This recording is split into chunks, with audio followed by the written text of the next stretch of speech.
start off with a little word association. Okay. What comes to mind when I say these 4 words? Suck, squeeze, bang, blow.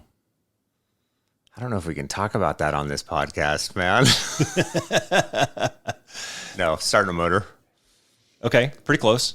Pretty close. I was kind of hoping that you would say a fun Friday night in Vegas, maybe once upon a time. But that's the 4-stage or how a 4-cycle engine works. Yeah. Suck, squeeze, bang, blow, right?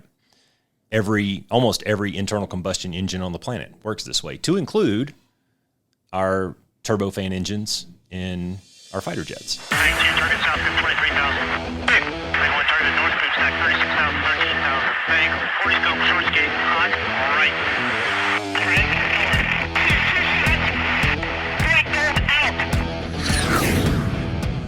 This is the Be One Change One podcast, where our mission is to help listeners define values, practice integrity, and inspire change. Our vision is to mentor men and empower them to achieve more by taking responsibility for shaping their own lives. He's CAS, an evolving man who has been shaped by adversity and continues to grow through his imperfections. And he's Roscoe, an imperfect work in progress that tries to suck less every day. Between us, we have over 40 years of Air Force fighter pilot experience with countless hours as trainers, instructors, and mentors. Join us and learn to take responsibility for your own life as we dive into subjects from leadership to resilience to vulnerability. Be the one who changes their course. Be decisive, driven, and purposeful. Set the example for others. Lead. We wish we'd had this show when we were younger men. Be the one. In the opening scene in Top Gun Maverick, he talked about scramjet. Yeah. I didn't know this, so I went and looked it up. Scram is an acronym.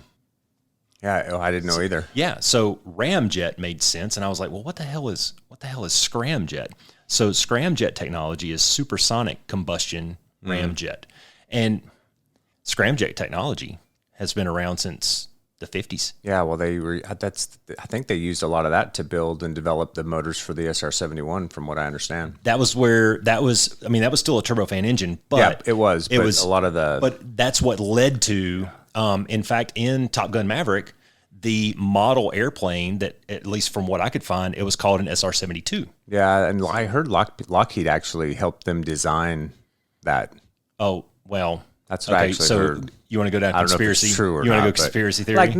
It's not a real jet, right? So, but I heard that they helped them with the designs for what they built for the movie so that it looked realistic. I don't even know if I would go as far as to say it's not a real jet. It might be something close to it. So the rule of thumb that I'd always heard was whenever a jet hits IOC, which means it's now into operations and we're starting to figure it out. By the time that point happens, its replacement is already probably being built in a hangar somewhere. That's probably true. So I mean, there's a lot of crazy stuff that goes on in Groom Lake and Tonopah and Edwards. It's a lot of undisclosed runways. And Palmdale. I'm just saying. I mean, there's a reason that Palmdale, which is where Lockheed has Skunk Works, is in close proximity to Edwards Air Force Base. See, we're already getting into good shit here, and we haven't even started yet. We haven't even said what this fucking episode is about. I know, right? Right?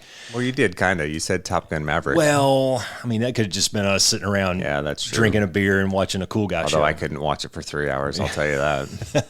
I didn't watch it. I was pausing. I've seen it now 3 times. I watched it twice in the movie theater last year when it came out, and I went and saw it with my father-in-law the first time. Yeah, he's a Hornet Wizzo, and so he speaks the Navy language as well, and it was fun for he and I to kind of play back and forth with each other during the movie. There was a lot of ribbing going on, anyways. I bet. And then I took Colin to see it when I was trying to convince him to join the Air Force. I took him to go see it more as a motivational. I mean, I said it, I think in the first episode that we did, how the first Top Gun, when it came out, that was what captivated my attention and really got me into airplanes in general and fighter jets and all that stuff. So it was really kind of the leading recruiting tool for a lot of years. Yeah, it was big when we were kids, that's for sure.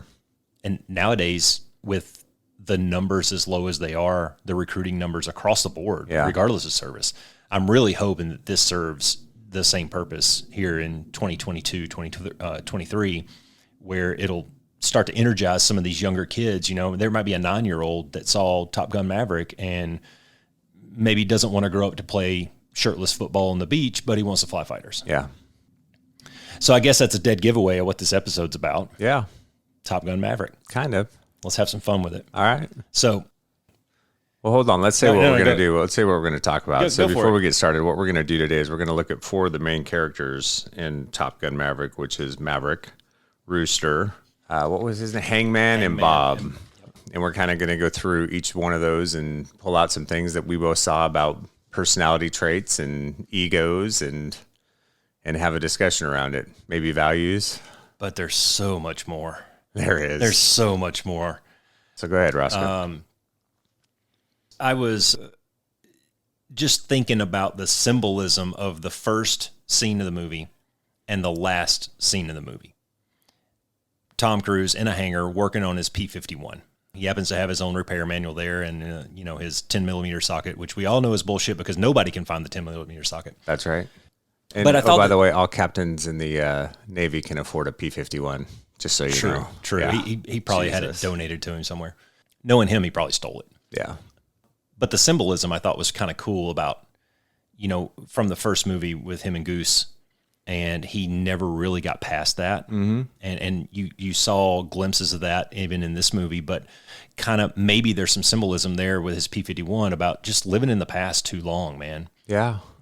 And then we quickly cut into him being in the Death Star, which is really awesome. Yeah. Trying to go Mach 10 and whatnot. Well, that first scene where he's taken off basically against orders. Yep. He's been ordered to stand down. He goes, you know what? Screw the man. I'm going to take off anyway, and we're going to try this out. Yeah. And he blows the lid off of the shack at the end of the runway with what was that guy's name? Ed Harris. Yeah. Is standing there, Admiral so-and-so. He's standing there, and he just gets his toupee blown off. All right. Well, I have a real world story about that. Okay. And I got to tell this cool guy story. Okay. Right? So we're in Bagram, 2008, and flying Strike Eagles in Operation Enduring Freedom. And Bagram sits in a bowl, surrounded by mountains on all sides. And so our standard takeoff profile was max AB, get the gear up, hug the deck to 400 knots, and then jack the nose to get up out of any kind of surface-to-air threat. Yeah, we did combat departures in Iraq all the time, too. Shoulder-fired missiles, the SA-7s were prolific over there and whatnot. So hug the deck had some... Yeah, there's some rules. There's some room. Right? There's some room for interpretation there. Well, we had a pilot that was exploring the space a little bit, and he was intentionally holding it down pretty close to nape of the earth, and he buzzed a bus. The road that goes around the airfield, the ring road, we had to ride the bus from one side of the airfield to the other every day to go flying, and the ops group commander was on this bus. Right over his head, shakes the whole bus, and just like the Admiral in the first Top Gun, spills his coffee, and he's pissed, right? So he comes and yells at our squadron commander. Squadron commander then yells at our pilot, grounds him for a few days, slap on the wrist, whatnot. No shit, guy does it again, and the OG in the same bus at the same spot got buzzed by the same dude. And so that guy got unceremoniously sent home from Afghanistan, and he never flew jets again. Yeah. So that's the reality. That's reality. And that's, leading into what I think is probably going to be a really fun discussion here. It's going to be Top Gun is a drama. It's not necessarily a documentary. It's a movie. Yeah. So Hollywood prevails. Yes. Moving into, kind of after that scene where he gets stood up in kind of the same fashion as the first movie, really. Gets stood up by the man, and he kind of has that same. Remember I can't remember the captain of the boat. He always had that cigar in his mouth, and I can't believe this. I got to sing to your Top Gun. Well, Ed Harris's character basically says the same damn thing, and sends him back. And you can tell that Maverick just really doesn't want to go. Yep. What had changed? Because like when he was a younger kid, that's all he wanted. Yeah, he was just foaming at the mouth to go to weapons school, to go to Top Gun, man. And then here we are. I mean, in the movie, we're 30 years later or something. But what changed? Well, my guess is for him at that point, when he was a younger man, he was trying to prove himself. He was trying to prove that he was the best. And one of the ways that he felt he could do that was to go to Top Gun and be number one and put that patch on his shoulder. Because Top Gun or the Air Force Weapons School for us in the Air Force, you have that patch on your shoulder. When you walk into a room, it's instant credibility, right? It's, okay, that guy's gone and done something hard and knows what he's doing in the jet. So that's my guess, where by that point, 30 years later, he had already achieved probably most of the accolades that he was looking for. He was in the movie the only guy that ever shot down 3 jets or whatever. And had done all these different things, had kind of pigeonholed himself off into a small corner where maybe he could do what he wanted to do without a lot of adult supervision, which is what it seems like he was doing in the test world.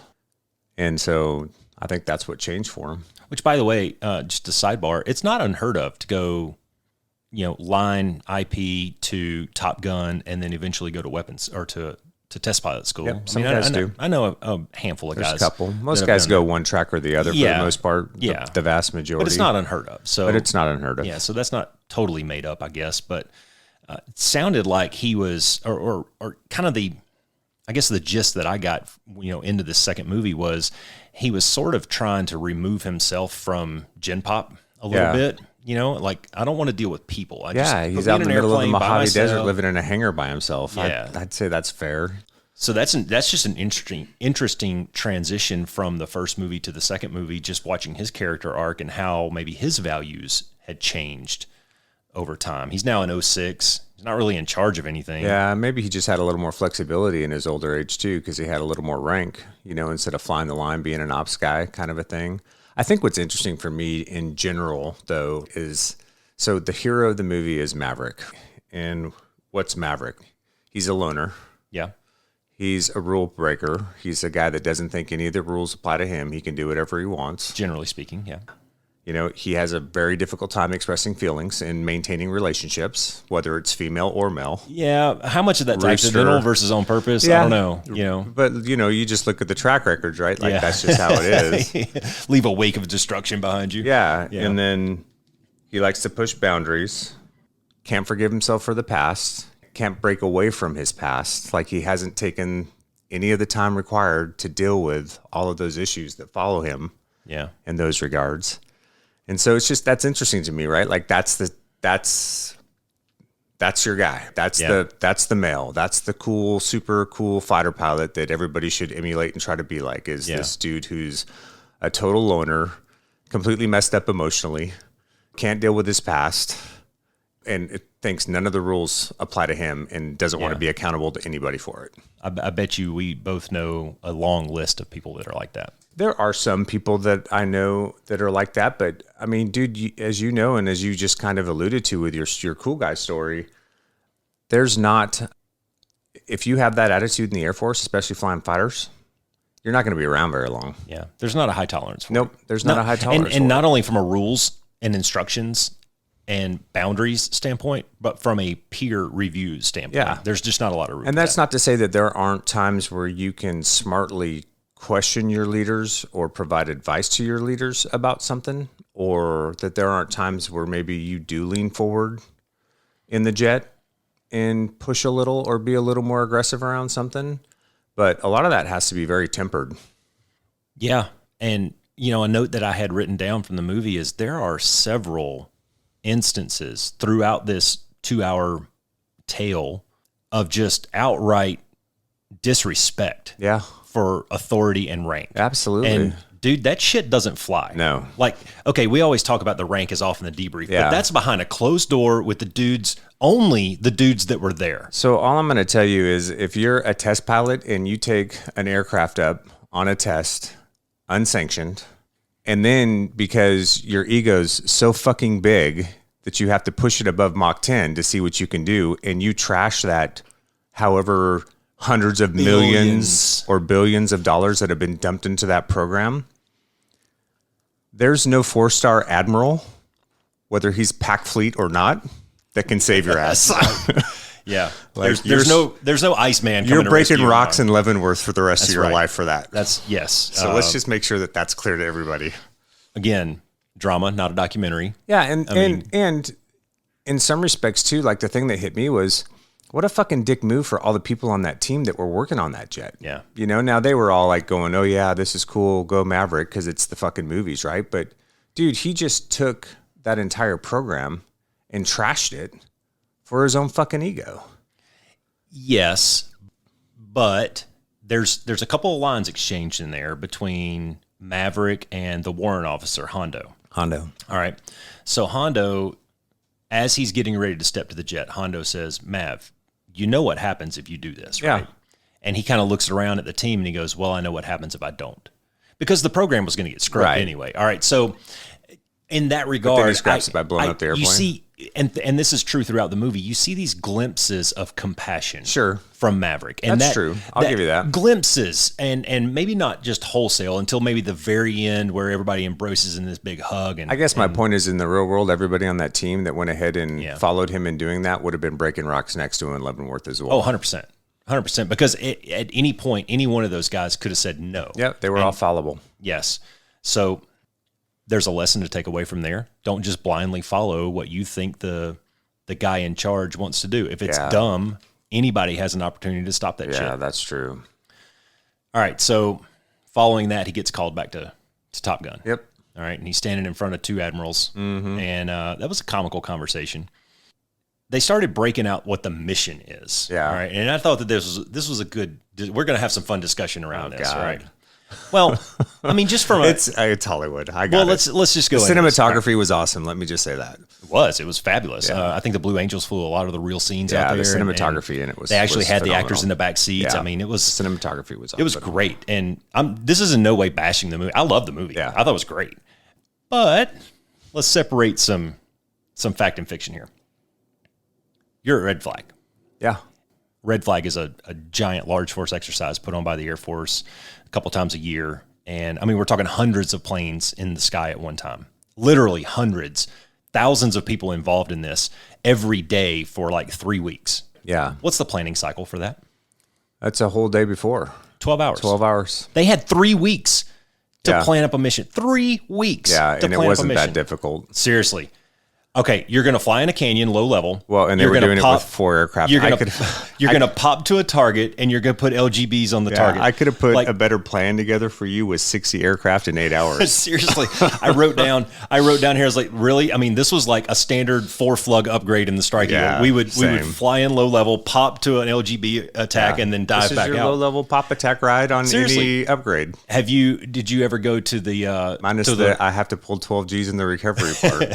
well, rip the wings off the F-18? We'll get to Yeah. that. Did you ever go up to the Hags bombing area up the North the Utah Training and Test Range? No, I've never been up in the north side, just the south side. Okay, so up there, they got the Hags. I forget what that stands for, but it's on the east side of a mountain range. And so the cool attack is to load up your jet with Mark 82s, 500-pound, pretty much dummy bombs, right? And you fly in at 500 feet, and you do a whip pop over the mountain. So you're coming into the target area inverted. You have just enough time to roll out, plink it off, and then get. So then go. these attacks that they're doing. This is common. It's what we do every day. Dude, Seriously. I had to do low-level CBU in weapons school, and that's no fun because like the safe escape maneuver for that is stupid ridiculous because those bomblets can go everywhere. Well, they were dropping 2,000-pound. At least what they had on their jet was 2,000-pound GBU-24s, Yeah, which are Playboy 3s. penetrators. Yeah. So, I mean, they would have done the job for sure, but there's so many other weapons out there. Yeah. Like, we got to have this exact impact aim. Dude, JDAM from 20 miles away. I know, and they were like, they talked about GPS jamming, but come on, man, you could have taken one B-2 stealth bomber and flew it over that. None of those SA-6s would have ever seen it and been done in a day. Easy. I wrote that down. I was like, one B-2 takes Yeah. care of this entire movie. That's right. This movie's 5 minutes long. Yeah. Like, all right. So whatever. That was a lot of comedy from people who understand that. And I'm sure it's the same if, like, you know, boxers are watching boxing movies, or like my wife does this with nursing movies all the time, or nursing shows. She goes off on, they never leave the bed rails down, rah, you know, shit like that. So then he's introduced to us. Whoa, there's the bar scene. And this is where we get introduced to the characters. Yeah. Really the meat of the characters. Maverick, obviously he's going to be the mainstay, but then this is where we meet Hangman for the first time. What was your first impressions of Hangman? He's a complete douchebag, man. That's my impression of Hangman. Like, and so my impressions of Hangman are ego-driven, out for himself in the accolades. He's a bully. And in my experience, most of the time, those guys that are bullies with a lot of bravado are very insecure. Probably valid. Yeah. He also happened to be probably the best pilot in the room. He probably was. I mean, just as far as raw talent. Yeah, was, as raw talent. But see, but that's, and I'm sure we're going to talk about this though, right? But that it's so much more than that, right? It's not just about the raw skill you have necessarily. Yeah. Because Well, it's not even just talking about pilots. no, right not now. This just is talking about this pilots is people in general. general. Yeah. But even in pilots too, right? Because you don't execute as a single ship unless you're Hangman at the last scene where you're shooting down the one last Su-35 or whatever, right? Because they're going to launch him by himself. You know, everything's 2-ship minimum, 4-ship typically. I mean, our baseline employment was 4-ship always, except for Iraq and Afghanistan. That was a special war where you enjoyed air superiority, though. Yeah, that's the only reason we were doing it. Yeah, it's just funny to me. Well, let's deep dive into that for just a second, right? Because like we both lived in the single seat world for a really long time. Yeah. And there's a certain mentality that goes into that. Yeah. Like you have to know, not think, but you have to know that you have your shit together. Yeah, but there's a difference between cockiness and confidence. True, but I'm getting to a point here. True. But at the same time, even though you are a lone dude and you're the mayor of Cockpit City, yeah, you're still part of a team. You are. And there's a reason that we have wingmen. Wingmen check each other's six. And there's a reason that it's important to be in the correct formation and do these things correctly, right? You have a flight leader, and then you have an extension of that with the wingmen, and everybody has a role on that team. Like nobody's going out there in their Viper or their Eagle or their F-35 and doing this shit by themselves. Yeah. This is a metaphor for life, right? You're not gonna go out into real life and be expected to execute by yourself. So learn how to rely on your teammates. Yeah. And help your teammates. Like in the last episode, you were talking about accountability being a piece of integrity. And I think that's so huge, man, because when you walk back into the room at the end of a mission, it's holding yourself accountable. Yeah, it's accountability It's central. holding your wingmen and your flight mates accountable, and it's allowing them to hold you accountable. Or GCI if you had weapon directors on that specific ride, right? It's 100%. everybody in the room you hold accountable. Yeah, 100%. Red Air for their presentations.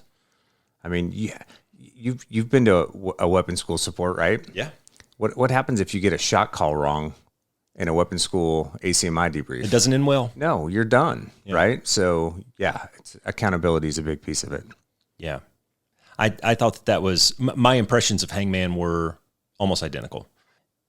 Just one pile on to that was he's probably been the guy that's been told he's the best his entire life. Well, he's probably outperformed everybody in he's the guy that outperformed everybody in every training program that he'd been in, whether it was pilot training or the F-18 brag. Take it back to high school. Whatever, yeah. Maybe a good athlete when he was growing up, performer in high school. It's clear, I mean, he's all cut up with shredded abs and stuff. It's clear that he's an athletic guy, right? And takes care of his body and stuff. And so probably from the time that he was a young kid, he's been told, you're the best, man. You know what cracks me up, though? So I was having this conversation because Alicia and I watched it together.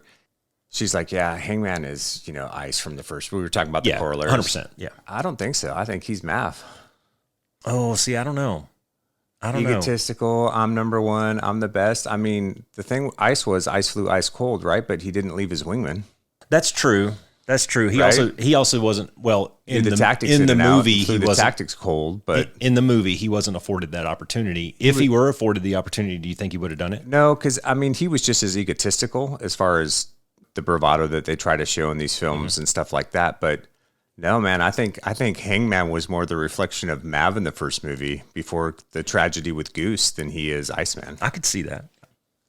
There's definitely lines of parallel between the two. I personally would have leaned a little more towards Ice. Yeah, well, I think that's how they Ice, set it up. In the opening bar scene in the first movie, Ice is the one that's like, "Hey man, did you figure it out yet? Yeah, I who's know. the best pilot?" And that's almost word for word what I know what Hangman says. So I think that was probably intentional. Anyways, yeah, Hangman douche. I think we all agree on that. All right, douchebag. If he were in our squadron, he would probably be plugged in as like Red 4 for a couple of months to get him to just knock him down a peg. Here's a perfect example. I'm not sure if you had retired yet, but when we were in the 425th together, the Sings brought over this kid who was already a 4-ship flight lead, really young, super good, like had all the requisite skills, smart, good hands, like flew the jet very well. And he comes into the squadron, and I mean, he was ain't no fucking stink on me, right? And so I talked to Stealth, and I'm like, what's the deal with this cat? And Stealth's like, oh, he's super early to everything. He'll probably go from here to weapon school. He's on the fast track. And so I had a sortie. I don't remember what it was, but there was something that I saw in a debrief with him, and he was just a total dick. And so I went to Stealth, and I go, I want you to put me on the schedule with him tomorrow, BFM. Let's see how good this fucking kid Mono is. and mono. Let's go see what happens.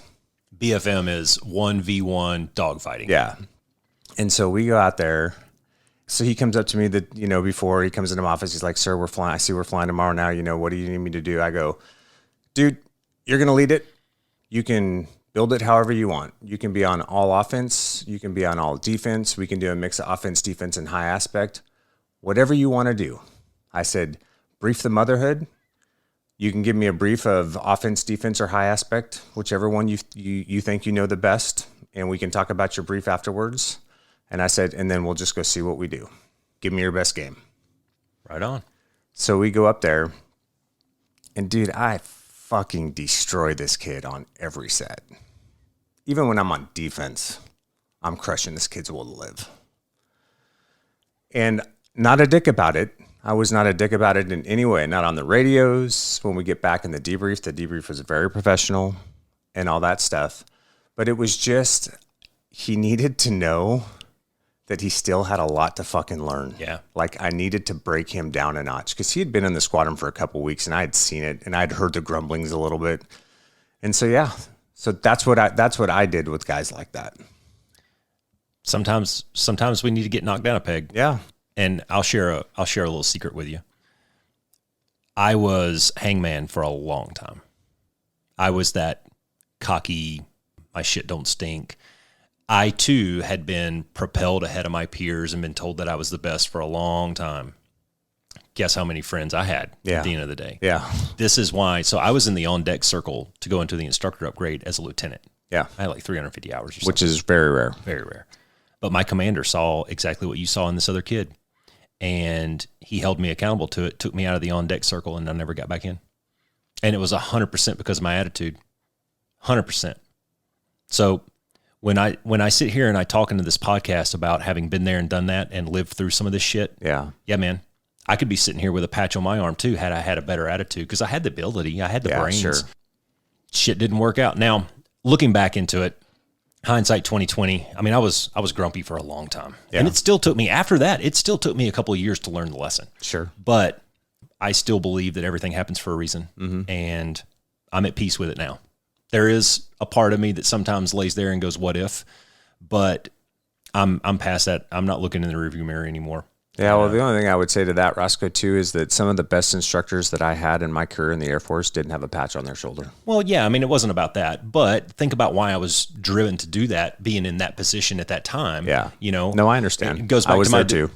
my discussion about being in the fraternity. Yeah, you know, I was there too. It was my value set was all fucked up. Yeah. You know, and I had mentors at the time. Some were decent, some were not decent. Yeah. And I chose to follow the not decent ones, and I paid for it. Yeah. Thankfully, I learned my lesson. At least I think I did, at least partly.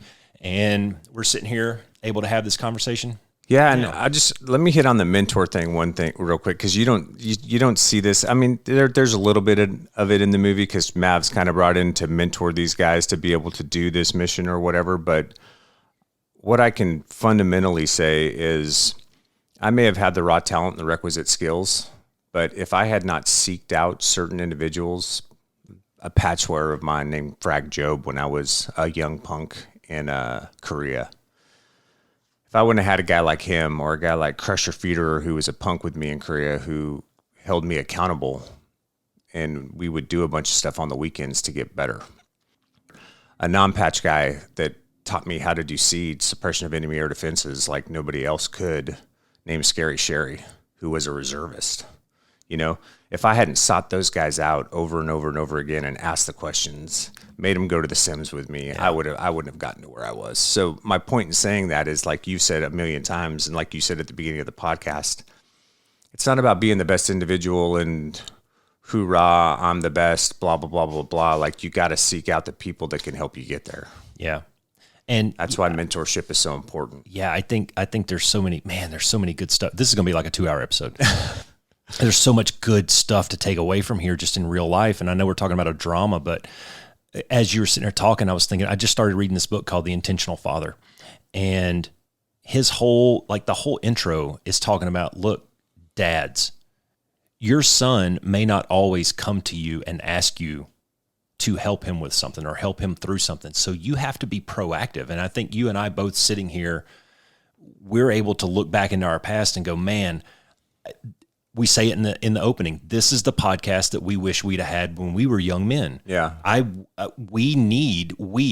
and I, our generation, we need to be proactive and go seek out these kids and help them, because a lot of them don't know what they don't know. Yeah, that's so true. You don't know what questions to ask, man. Yeah. And until I start poking a little bit and you go, huh?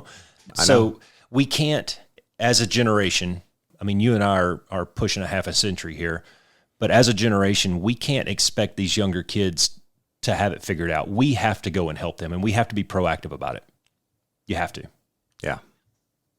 All right, so bar scene still. Yeah. All right, we just got introduced to Hangman, and in Bunch walk of the other pilots. In walk a few more of the characters, which Phoenix is a really she's cool. She's an interesting character from a lady's lady's point of view, like this quiet, cool, confident. If you're a woman aspiring to things, she's a great role model. Yeah, totally. I thought the way she carried herself through the whole movie was spot on. Yeah, man. she was awesome. She was confident. You could tell that she was very confident. And she's in, I mean, you and I've, in the fighter pilot community, it is largely male dominated. It is. So when a female walks in with that kind of confidence, that's hell yeah, man. You can be part of my team anytime. Absolutely. So then we get introduced to Bob. What were your impressions about Bob? Yeah, I love Bob. Bob's cool. Yeah, Bob's my favorite. So what I would say about Bob is he's the silent professional. Yeah. He's patient. He's a listener. I think he's very confident in his abilities, and obviously he executed very well. Yep. Knows his role.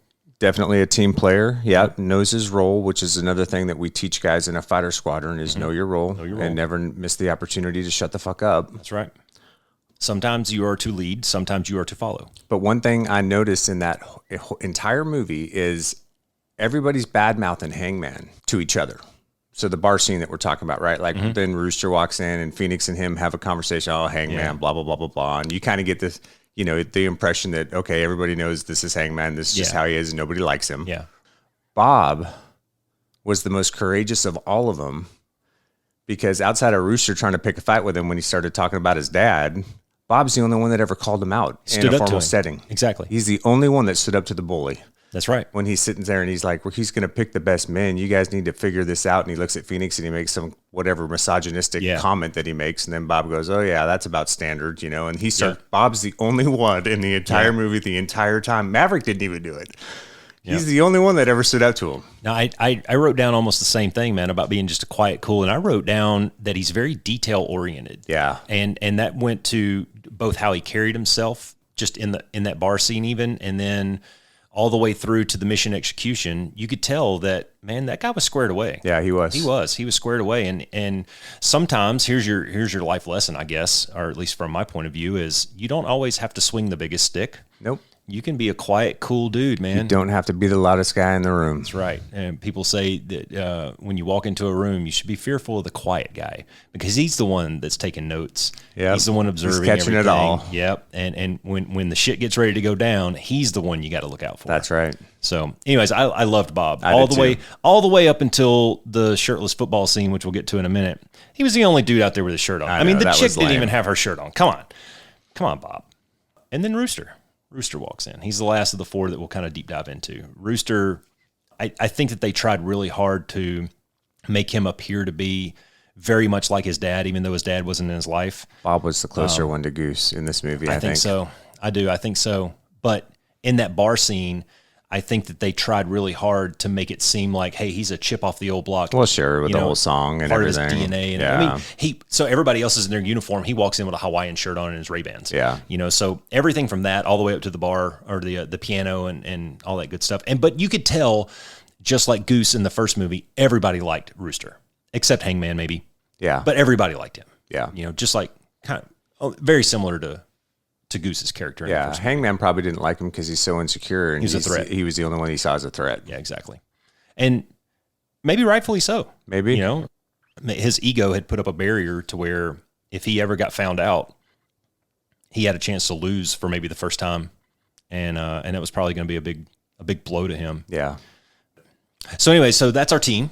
So what you want to talk about? You want to give me your thoughts on Rooster at all? I think Rooster's got some deep-rooted issues. Some daddy issues. I think he had, I don't know if it was a confidence thing or just he was conservative. He was very conservative in the way that he went about it. And I think it might have been a fear of failure. Yeah, I think he was afraid to make a mistake. Yeah, I think maybe a fear of failure was probably driving his conservatism, but it could have been some daddy issues. And he definitely harbored a lot of rage and anger towards Maverick. Yeah, for sure. So he's that, to me, if we go back to the fighter squadron example, he's that very competent, capable four-ship flight leader IP who just lacks that aggressive edge. Because he was conservative. He was afraid to make a mistake. He's afraid to push it up. At the same time, I mean, he's a weapons school grad. He is. I mean, he's obviously done some things right. It, yep. And you don't get there by being a chucklehead. Well, it was funny because he would sacrifice to save team, but he wouldn't push to win. So there's that whole scene where, Maverick's about to shoot down Phoenix and Bob on the BFM, which why they're fighting BFM when they're fucking Top Gun grads, whatever. Yeah. But great cinematography. Yeah. And he does whatever the move is that ends up getting him shot down first, that gets Maverick off of Phoenix and Bob or whatever. But then he won't push the power up in the valley in the low level to stay on time. Yeah, I'll blow through the hard deck down to 500 feet. Yeah, and almost dirt my fucking self, but I won't go above 420 knots on a low level. How much of that's Hollywood versus real life? I know it's movie, but no, I mean, but there's some of that's valid though. I mean, because I've known guys who were like super aggressive on some missions, but then you put them in other missions and they're very it's a timid, comfort level for some guys, right? Yeah. And what I used to always tell guys in the squadron was, you got to find that balance. It goes back to balance. You got to find that balance, because if you're just wild dingo and you're the aggressive hangman, that's always pushing forward, fuck it, bonsai, here we go. Yeah, you're going to win sometimes, but you're also going to get your ass completely handed to you sometimes too, right? And some of that's a learning process with the younger guys. Like you've said in previous podcasts, I'd rather make you make the wrong decision aggressively than sit there and make no decision at all. But you got to find a way to temper it. You got to know when to go for the throat and when you need to give it one more leaf. There's definitely good valid points in that for sure. I think he would have found a good role as like an FTU IP. Yeah, probably. Not same thing every day. Yeah, maybe not a CAF IP. Like I'll teach you TR1. Yeah, kind of thing. We'll figure out how to put the gear up together. Sure. All right, let's move on. Yeah, so there's a line at the end of the bar scene there where they're talking about, well, what kind of mission is this that they pulled us all? Like we're the best of the best, whatever. What kind of mission is this? They brought us all back. And Phoenix says, hey, you guys are asking the wrong questions. The question is, we're the best. Who are they going to find to teach us? And I drop my pen. Holy shit. Aside from that comment, she was a really good character. Yeah. But that one, I wanted to punch her in the face. Yeah. Holy crap, man. I'm gonna let you speak to this. The mantra for weapons school is humble, approachable, credible. Bingo. If you're standing in a room asking that question, then you did not learn shit. You did not learn that. I don't know what Top Gun's mantra is, but the mantra for the weapons school was humble, approachable, credible, because when you graduate from weapons school, you're the chief instructor in a squadron. You go back to a squadron as the patch, the chief instructor pilot in the squadron, and it's your job to teach, and it's to teach the instructors and all the other guys in the squadron.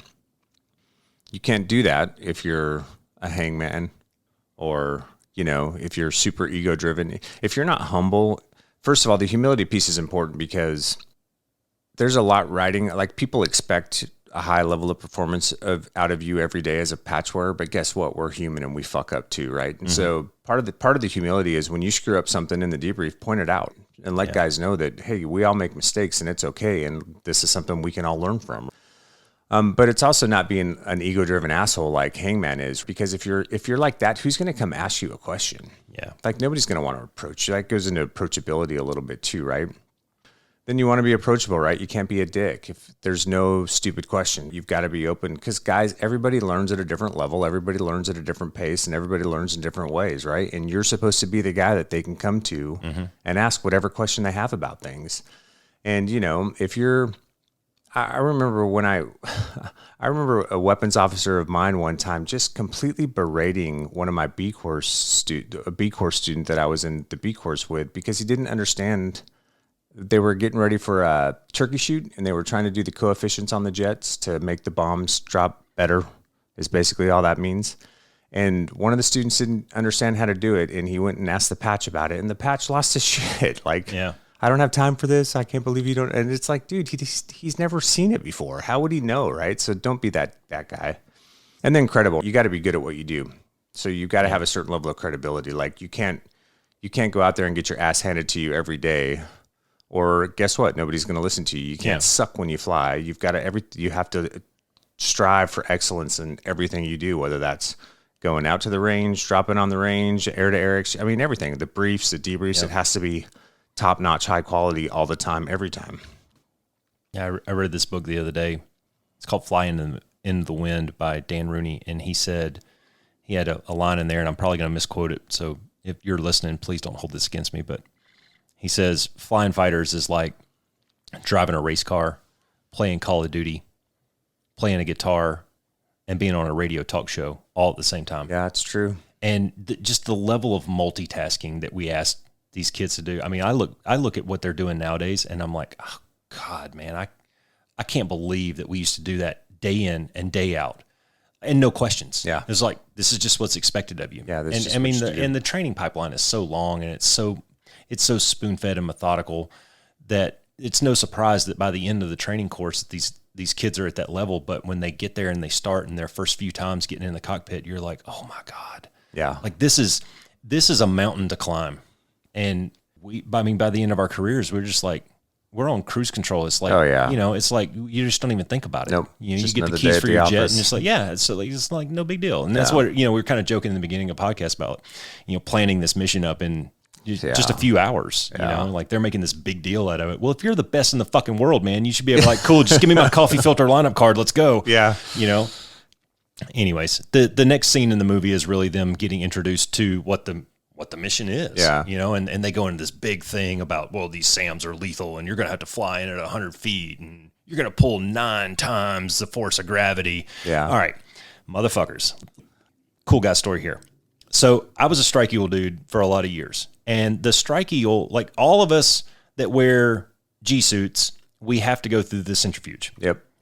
Well, the strike eagle, while it can pull 9 Gs, it's for a split second. The one thing the strike eagle does very well is lose energy. Yeah, it bleeds energy fast. So we can get 9 Gs for about 0.69 seconds, and then we're falling out of the sky. So for that reason, when we went to the centrifuge, we didn't have to do the 9G profile. We did the 7.5G profile, right? And we touched 9 for just a second and then back down to 7.5 for like, 30, 40 seconds, whatever it was. Well, when I came down here and had to get into a Viper, I was like, oh, this is a real 9G jet. It is. I'm 40 fucking years old, and they sent me back to the centrifuge. Yeah. I'm in the centrifuge. This is a true story. I'm in the centrifuge with 2 lieutenants that just got out of UPT. And they're like 24 years old. It was the same for me. I was a lieutenant colonel coming off the staff, and they sent me back to the centrifuge. Yeah, so when we get our website up and running, I'm going to put that video up there of me in the centrifuge at 40 years old. My face is like melting off my face. Yeah. And I made it. Because it's 9 Gs for 15 seconds on the F-16 profile. Luckily, they let me wear the A-tags flight suit. I didn't have the old shitty 5-bladder, but they made those kids wear the 5-bladder, the old ones. But had it not been for the A-tags, A-tags is like it looks like snow pants. Yeah. All right. They're like big fat snow pants. It's really good. But had it not been for that, now I'm not going to confirm or deny that I saw the dot the entire 40 seconds. Sure. But I know how to play the game, and I can grit and I can grunt and keep my eyes open. Yeah. And keep pulling back on that damn stick. Have any light loss? No.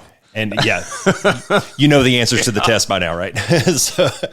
But yeah, your spine is going to be crushed and the wind is going to be sucked out of your lungs. It's like an elephant sitting on your chest.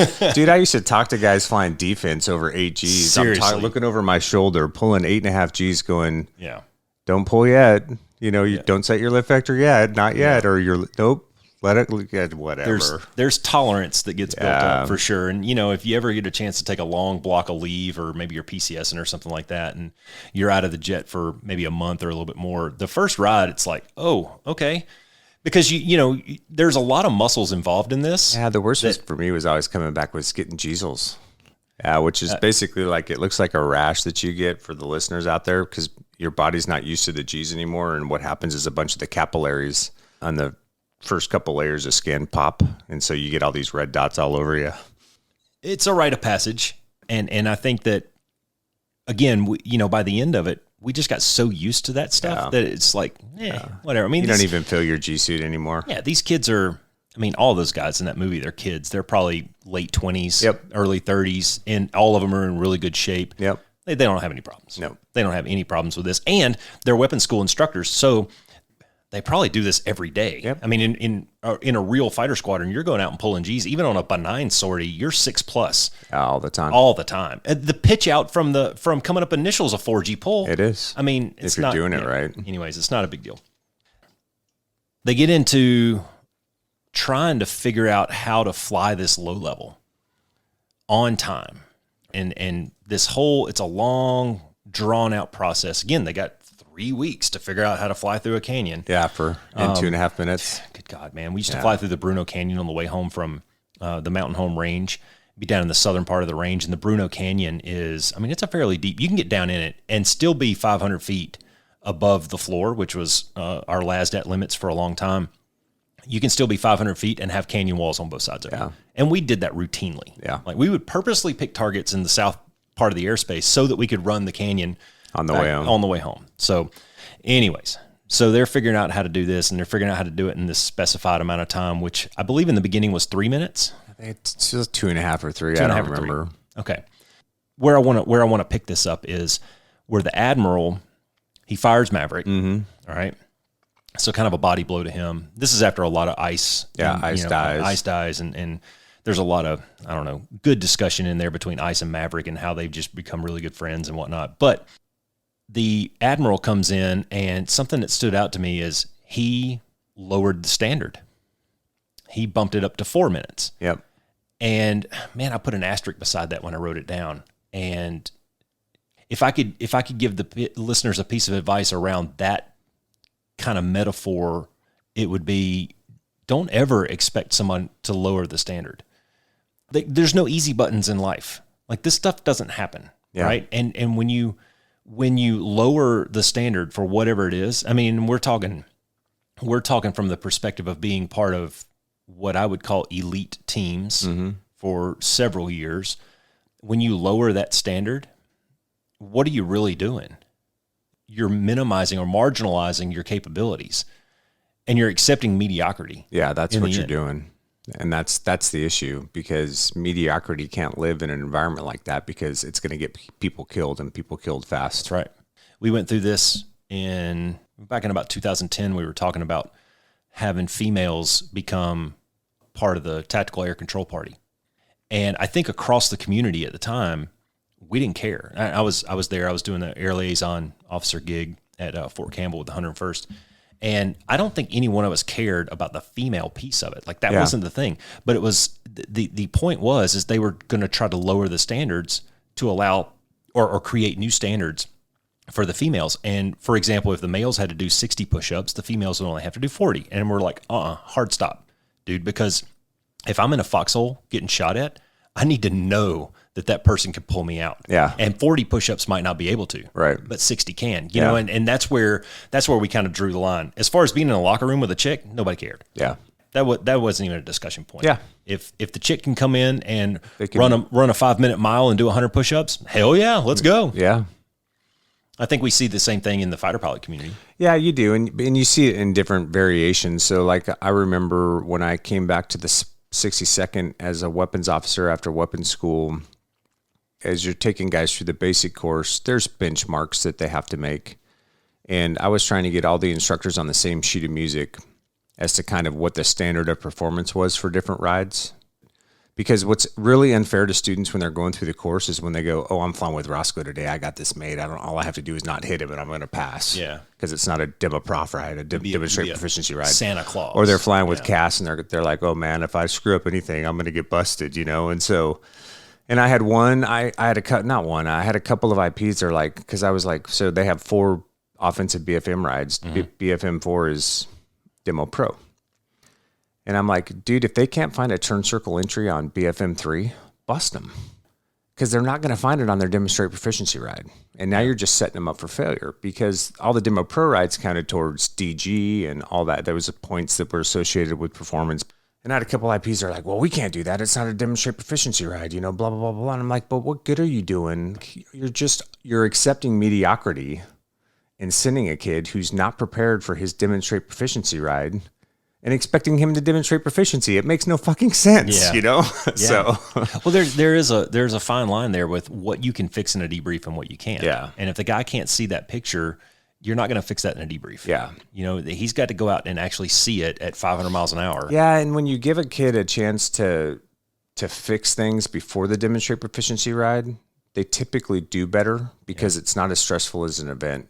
But when you're at the last ride in a phase and now you've busted it once and then now you've busted it twice, like the amount of pressure that they put on themselves is like 10 times more because it's a demo pro ride. So when I was going through my instructor upgrade, I finally passed DCA, defensive counter air, which is basically we're protecting a target from the hordes of bad guys. Belt-fed red air from the west, and we're protecting the BX and mom and the kids.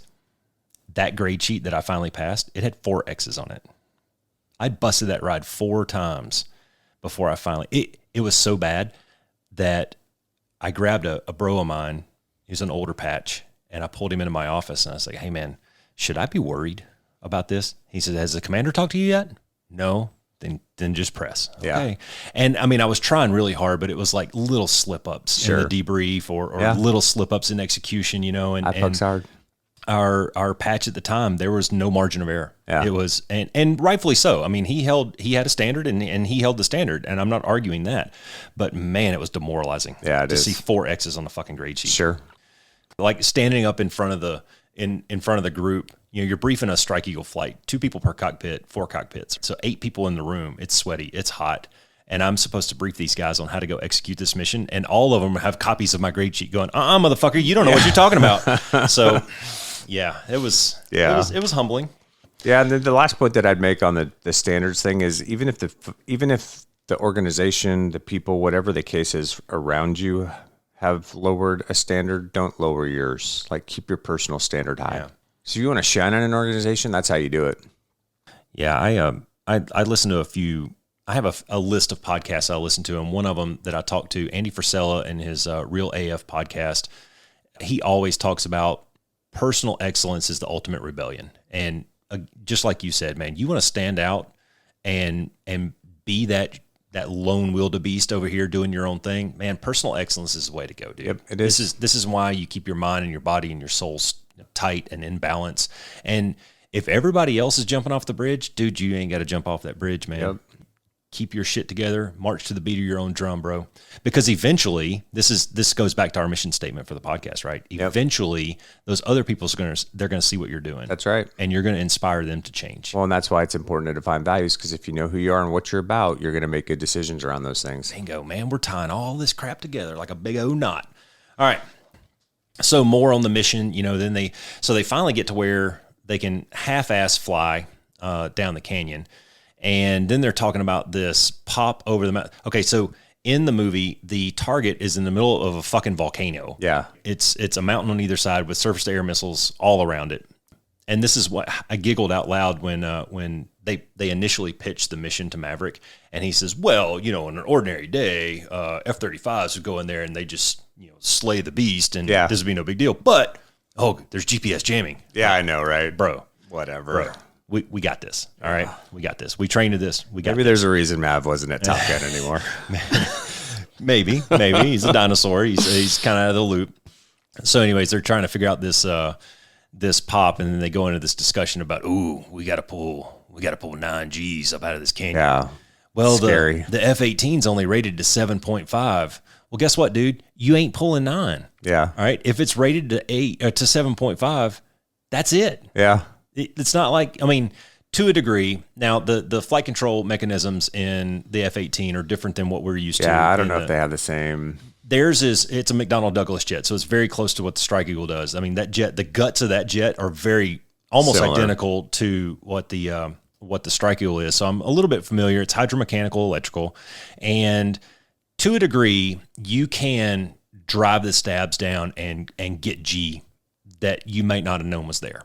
If you're in the right envelope at the right altitudes in the right, right air and things like that. But eventually the computers are going to go, dude, we used to teach guys for BFM turn circle entry to roll, set, pull, and try to pull the top of the stick off, because that's where the stick force sensor at the bottom of the control stick, that electronic signal gets sent down to the computers that might give you a little, like maybe 0.1 extra. And that's where we would tell guys to just grab the top of the stick and try to pull it off, so to speak. But not in the F-16. But fly-by-wire is a little bit different. Yep. But in the F-18, you might get a couple of bumps out of it. But you ain't going to 12. not that. I mean, that jet, if you were able to fly that jet home, yeah, it'd be so bent. That jet's going on a stick somewhere at the front of some base. Yeah, it's got cracks in the longerons. It's done. It's going to have some admiral's name on the side of it, and it's done. You killed it. And then there's this like epic scene. I loved the scene for the instructional point, but this would have never happened, where Maverick steals the F-18. Oh, yeah. Steals the F-18 and he goes out and he makes the run. Yeah. Right? He does it in 2:14. I think he set the clock for 2:15. He makes it in 2:14. All right, great. Well, he did two things there. One, he proved to the guys that it could be done. Stop your fucking bitching, stop your whining, and let's figure out a way to fix this. Yep. There's a solution to this problem. We just have to find it. Yep. And if your execution's not up to that level, then we just need to practice, man. Speed will come. Yep. Practice on getting it right, and then speed will come. The other thing that he did was, ironically, he proved that it could be done single seat, single jet. So why the fuck are we sending 4? Yeah. Well, so Maverick is the greatest fighter pilot that's ever lived. Yeah. Am I wrong? Well, that's the point, right? Maverick's the greatest fighter pilot that ever lived, but he needs Bob to lace his bombs in for him on the attack run. True. When he's already proven that he can do it by himself. That's the lamest fucking thing I've ever heard in my life as a single seat F-16 driver.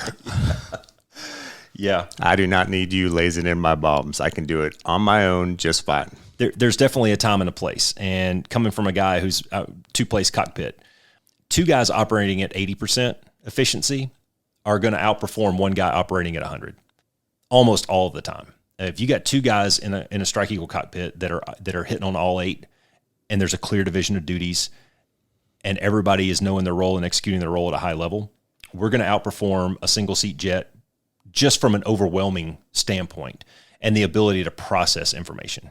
I can understand maybe the process piece to a certain extent, although I did a lot of pretty heavy seed and deed work in my day, controlling not just a 4-ship, but an entire seed package of 12 or 16 jets and keeping track of where all the strikers are. So, but there's probably some truth to that.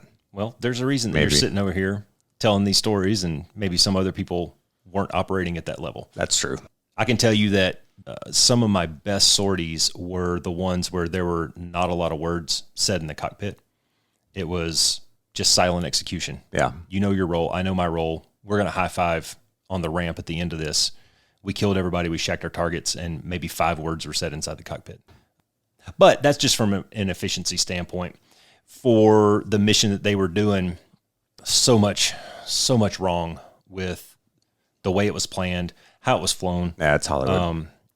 So much wrong with all that. But I think at the end, when they actually drop in and they start flying, I mean, obviously Rooster has this, he has his coming out. Moment, he has his coming out party there in the middle of the thing, and Maverick has his little proud dad moment, and then he gets to go have his savior complex, by taking the missile and all that. But across the board, before they even took off, what did you think about the selection of Rooster over Hangman? I mean, you kind of saw it coming. But. Yeah, well, I mean, again, Hollywood. So real world, based on execution, I think Hangman probably would have been picked for that spot, just because you knew he was probably going to execute the game plan to a higher level than Rooster was. The only negative to Hangman was just the team piece of it. But I mean, fuck, you're just a 4-ship. What does it matter at that point for what you're doing? I mean, it's a low level to drop bombs and then run like hell to get out. He would have flown in as number 3. Yeah. So and he wasn't in charge anyway. So he would have executed, no questions asked. Yeah. So yeah, that's what I think about it. But it doesn't fit the storyline. Valid. I thought the same things. I thought from, if I were a squadron commander, or if I were a flight lead in charge of picking my own flight, it would have been Hangman. And that's just from a execution standpoint. I definitely would have picked Phoenix and Bob, though. Oh, 100%. Yeah. They kicked ass. They were awesome. When they punched out, guys that have punched out of jets. Yeah. How long was it before they got back to flying? Oh, months typically, because usually, depending on the nature of why, I mean, it just depended. Depending on the nature of why they punched out, sometimes there was a flight evaluation board that took place afterwards, to see if there was any fault. But it was at least a few weeks, you know, for guys that punched. So the realism of them going on that mission is probably... No, it's not going to happen. It's low. Yeah. You punch out of a jet, you're going to be sitting soft or top 3 for a little bit. For a bit. Yep. Yeah, I totally forgot that happened. Yeah. Yeah. Now, I did a little bit of research yesterday, just looking up some stuff. And one cool thing that I read was that the body can sustain up to 46 Gs in small doses. Now, I don't know how they got this data. Yeah. But I thought that was kind of interesting. And then by small doses, I mean like microseconds probably. Yeah. Everything starts to turn to goo inside otherwise. Yeah. Well, and then the other piece that I was reading about was how many ejections have there been over the Mach? And I remember being told this story when I was going through I don't know, but I wouldn't want to be over the Mach punching out, I'll tell you that. Yeah. Well, they told the story when I was in the B course. Yeah. And there was injuries. There was a Strike Eagle crew that ejected over the whiskey areas east of North Carolina, and they were above the Mach. And the Wizzo died. The pilot broke almost every bone in his arms and legs, yet somehow was able to drag his ass. I think he had like one half of one good arm and was able to get himself inside of his raft, and he survived. And he told the story about it and how he just, it was like as soon as the canopy came off, his helmet went with it. It was like, I mean, just that, it's like hitting a brick wall. Yeah. And I was an F5 tornado or even like a whatever. What's the highest hurricane? They're only like 200 miles an hour. Yeah. If you're over the Mach, man, you're doing like... you're doing 6 bills. You're over 600 miles an hour easy, depending on the altitude. Yeah, for sure. And then, I mean, with altitude, that just complicates things. Yeah. Because now not only do you have flailing injuries, it's fucking cold, man. And if your helmet gets ripped off and there's no oxygen at altitude, boom, that's a mistake. That could be a bummer too. Your eyeballs freeze, your nose hairs freeze. So nothing good happening there. But I was reading in a couple of these forums about ejecting over the Mach, and one person just came right out and said, "Hey, could Maverick have really punched out at what was he, 10.4? I think at the end, something like that." And Neil deGrasse Tyson, he answered in the forum. I thought this was great. He answered in the forum and he goes, "No, his body would have been like a bug splat. Yeah, it would have like hitting a wall of air like that at that speed, would have ripped him to pieces. No, you're just a wad of goo at the end of that." So Maverick gets his little savior complex and he goes down. And then Rooster has to turn around and have one of his own. So you take a guy who could barely fight BFM, wouldn't push it up in the canyon runs, and now all of a sudden he's going back into the super mez to take one for the team against all the Sues and go find his Sam's quote unquote daddy. Yeah, I thought that was a little. It's Hollywood. True, but that guy would probably never fly a jet again. Nope. If he did that in the real world, he'd never fly a jet again. With the 3-star on the deck saying RTB. Bring him home. Yeah, there's no way, man. You'd be done. He's done. So they're on the ground. They had this cool little exchange about, you told me not to think. Yeah. Okay. And then they go steal the F-14, which was badass. Yeah. That was, I mean, aside from the fact that it would have never, ever, ever happened. Or flown. It was so cool. Just the idea that they're just like, yeah, fuck it. We got nothing else to lose. Yeah. Like, we're going to freeze to death out here. Let's go try to steal the Tomcat, Yeah.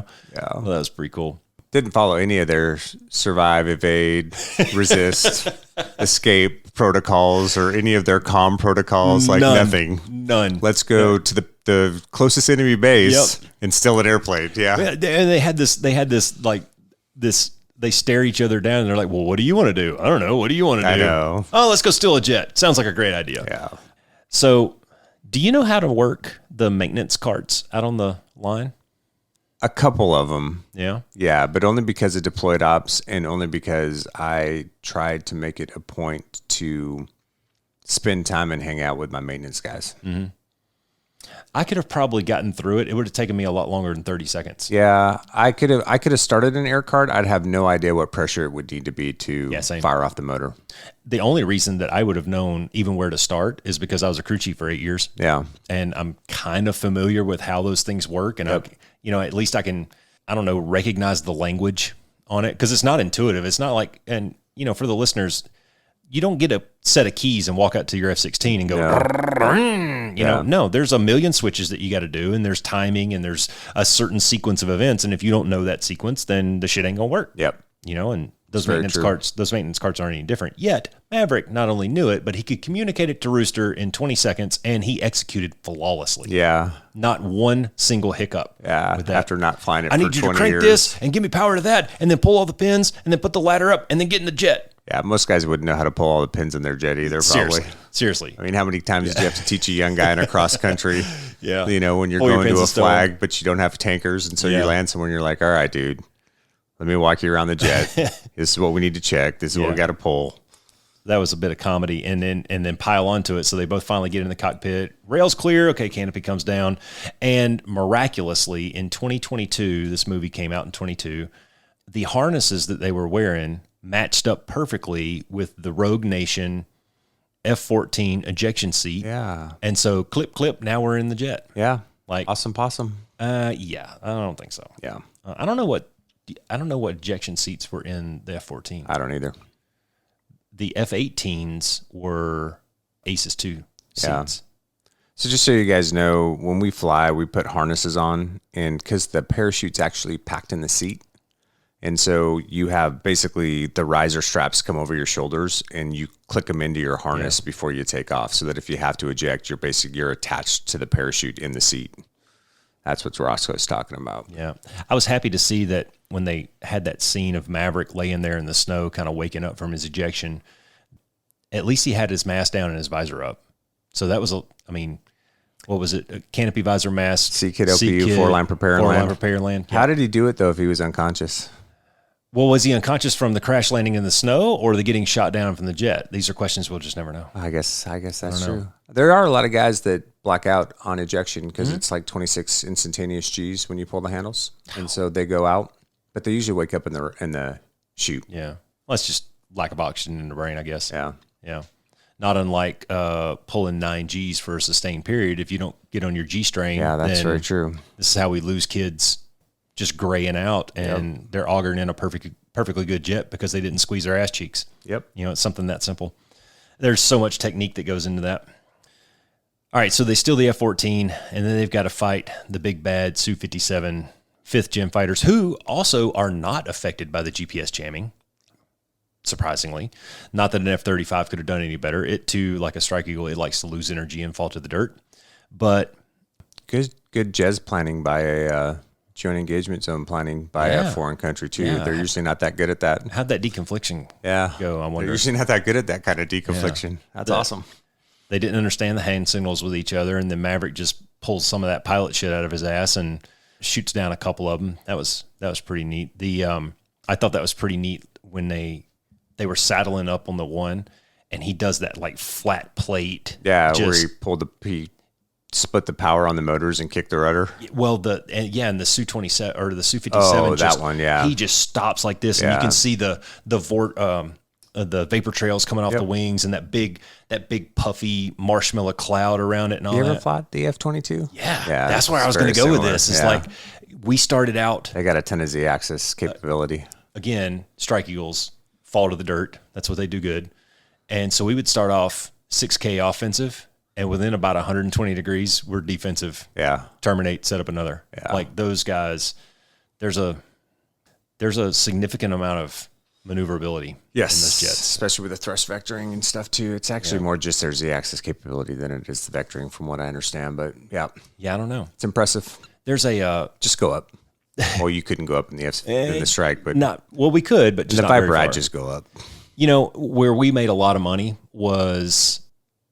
get you guys into the control zone and then kind of do the put on the brakes and he'll fly right by kind of thing. Yeah. We just flat plate it, and we would hope that we could get you into a tree fight. A stack. And if we could get you into a tree fight, then we could lose energy better than you, spit you out front, and do either a pirouette or a raking gunshot or something like that. That was really the only hope that we had out of a superior turning adversary. I loved it when you guys flat plated because I think my highest was 53 frames. Yeah, it's a tennis court, man. It's a big old dark gray tennis court.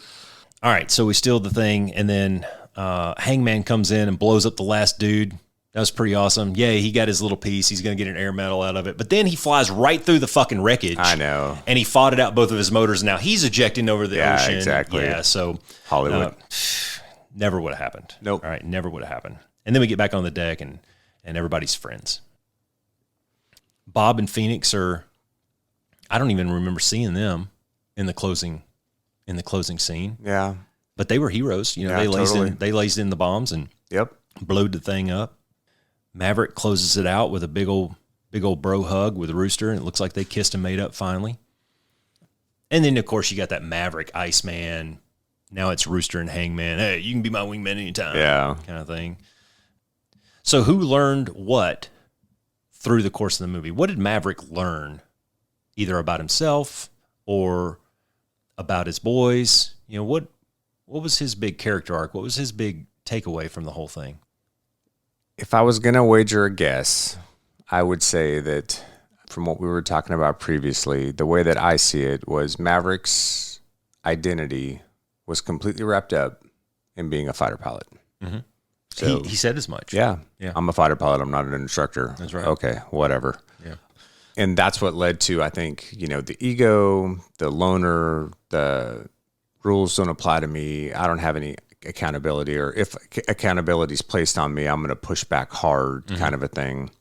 And I think at the end of it, what he realized, you know, whether it was the professional piece with Rooster and executing the mission, or even the personal piece with whoever the gal is that's the love interest in it, you know, Penny Benjamin, swinging back around to that, right? That there's more to life than just being a fighter pilot, right? Yeah. It was more about letting go of those things. So, because we've talked about this on the podcast too, right? What are the messages that you've received in your life so far?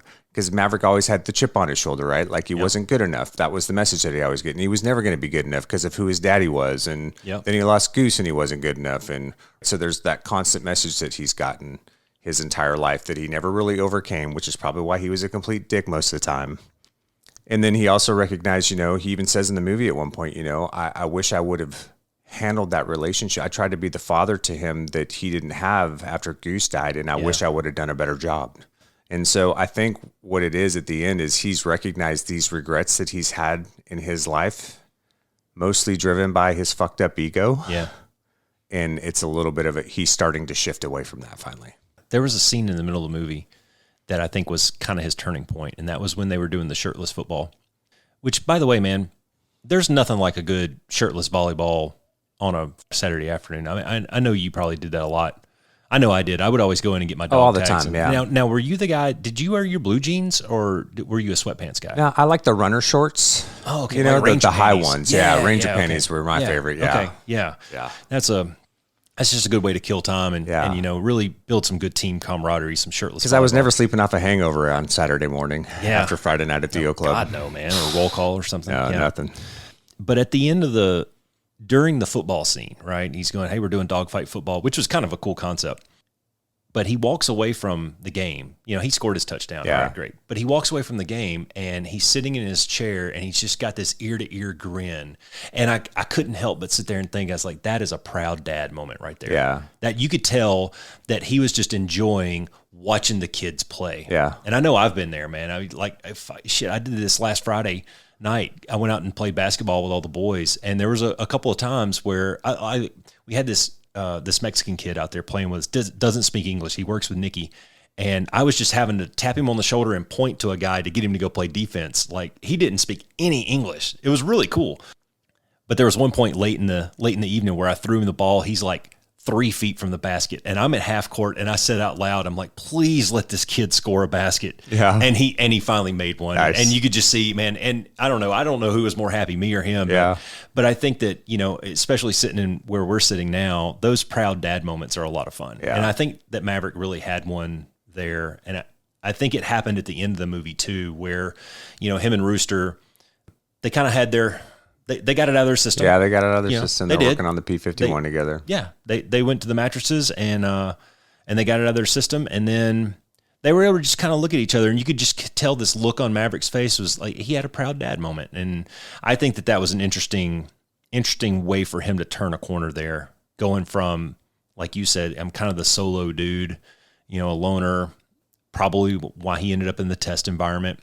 There were glimpses of it early on where he goes, yeah, I know what's going to happen to the rest of the team if I don't do this.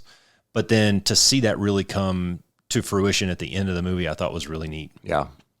I think that compassion and that pride of maybe, stepping into a new role, I really think that was pretty cool. And almost along the same lines, Rooster had a neat kind of close up or wrap up there. What was his big kind of end game? What do you think it was? Well, I think he gained some confidence for sure. And he learned a lesson in sometimes you just have to go for it. You can't overanalyze everything, and you definitely can't play it safe all the time. Sometimes you got to accept some risk, and when we're doing mission planning and even in execution, we talk about operational risk. We talk about tactical levels of risk. What's the commander's intent? And what's the acceptable level of risk? Exactly. What's the that's ALR? How you're going to build your game plan. What's the ALR? What's the TLR? What's the ORM? And we go into missions and we try to mitigate as much as we can, but man, there comes a time where you just got to say, fuck it. Yep. I got to get these bombs on this target, or I got to kill this bad guy, or he's just going to wreck. He's going to fuck our couch, man. Yeah. And I think that Rooster maybe learned a good lesson about that. Stop playing it safe all the time. Yeah, and I think that too, you're right. There was probably those messages that he had carried, whether it was, Maverick doesn't think I'm good enough, or whatever he was fighting from his having lost his dad and what he was trying to prove. And, that event allowed him to overcome that. Yeah. Yeah, I think he was able to kind of put some of that behind him. Yep. For sure. Hangman learned a lesson, I think, and humility a little bit. For sure.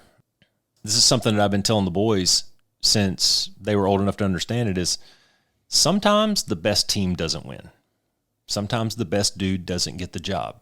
Maybe you were outperformed at that moment. How many times on Saturday afternoons do we see a scrub team beat a top-level team in football? Yeah, sure. You see it every year. You see these Cinderellas, or you see somebody beat a team that they weren't supposed to beat, going for job interviews. Maybe you're better than that dude on paper, but for whatever reason they picked him. I've fallen into that category a couple of times. Sure. Sometimes it sucks, man. Sometimes it's a tough pill, but I go back to know your role and execute that role well. And I thought Hangman did that in the end. Yeah, he did. He was given an opportunity to learn a lesson, and he learned that lesson. Yep. And then Bob, I'm not even really sure that Bob really changed. Bob didn't change. Bob was solid throughout. I think man. He was just pretty flat. Be like Bob. Yeah. That's the message of this. Be one. Be like Bob. Be like Bob. Yeah. That's how we'll close it out. Yes, just be like Bob. That's awesome. Overall, Top Gun Maverick, 3 thumbs up. Yeah, I mean, like I said, it was. I thought it did a decent job of paying respects to the first movie. The cinematography that they did in this movie was phenomenal. Yeah. Like, that's probably as good of a picture of what you're going to see or ever get of what it's actually like to be in a high-performance fighter aircraft, and just the strain, the pull, the speed, all of it. And then Hollywood should have hired us to come up with a tactical game plan, because theirs fucking sucked. I was talking we had a guy come through the schoolhouse here. He was an 06, and he had been at Fallon for the last couple of years. And he and I were sitting at the console one day just kind of talking, and he says, yeah, man, I came to work one day and there was a whole bunch of civilians there, and they told us to all leave our cell phones outside, and they brought us into this little theater and everything, and they showed them all the raw footage from where the Blue Angels were contracted out to fly most of that stuff, because there was some close formation flying that we really don't do on a daily basis. Well, and there was some of the shots too, like when they're coming in when their feet wet coming in over the land for the attack run, where that shot out of the bottom of that F-18, I mean, he couldn't have been more than 10 feet off the surface of the water. Yeah, seriously. And a couple of the desert shots where they're down low like that too in that valley. I mean, that had to be one of the Blues. Yeah. How about that attack formation? Assume attack formation, and they all move right to his dead six. I'm like, you assholes! The lamest thing I've ever seen in my life. Spread it out, assholes. But yeah, he was telling me about the raw footage. He goes, dude, the raw footage is better than the cut up footage. I bet it is. And it was like 15 minutes straight of just raw F-18s just slinging jets at each other. That's cool. Yeah, that had to have been badass to be able to see that. What else we got on Top Gun Maverick? I think that's it, man. we drew it back to our values. We told some cool guy stories. Yeah. Like I said, big takeaways are just, a lot of these guys are dealing with previous messaging and not dealing with those things, or maintaining good relationships, or being completely ego driven. And a lot of that derives from them probably not really understanding who they really are, and having gone through the process of defining core values and then figuring out how to practice and walk in that integrity. Yeah, all valid. Except for Bob. Be like Bob. Yeah. Bob's probably been shit on a few times in his career or his life. He's learned that lesson of humility. Yeah. I think for the listeners, man, especially for the younger guys, realize that, the majority of the characters in this movie are in your age group. They're probably 30 or younger, maybe slightly over 30. None of them really had families, I don't think. At least they weren't alluded to in the movie. Nope. And they're still figuring this shit out. Yeah, for sure. They're still learning lessons, man. And I just told you a story about a lesson that I learned when I was in my mid-30s. So if you're feeling like you're constantly getting your junk kicked in by life, don't get discouraged. Yeah. Keep your head up and keep moving forward, because you'll eventually get it. Yep. We've said it a million times. This is a journey. It's a process. It is. It's a process, and it's a journey. And we saw it in every character that we talked about, except for maybe Bob. They had a turning point. There was some significant event or some learning opportunity that they took advantage of, and they were able to either redefine or begin to walk in their values. And I thought that was unique in that. So please, from the 18 to the 32-year-olds, keep your chin up. Keep moving forward. Yeah, for sure. Parting shots? Nope. I hope you guys enjoyed it. Be the one. Be like Bob. Thanks for flying with the Be One Change One podcast. If you got something out of this show, then be the one and share it in your circles of influence. You can be our wingman through our website at www.be1change1.com. That's be and the number one, change and the number one.com. We invite you to be the one and join our fighter squadron on social media at Be1Change1 on Facebook, YouTube, and Twitter. You can follow us at Paul Roscoe White on Facebook, Instagram, and LinkedIn, as well as Roscoe's website, www.paulroscoewhite.com. You can email us from the website, and please leave comments, share, and ask questions, or leave ideas of things you would like to discuss on future podcasts. Most importantly, be the one that helps us win the algorithm by leaving a review on whatever platform you're listening on. Thanks for joining. Until next time, be the one.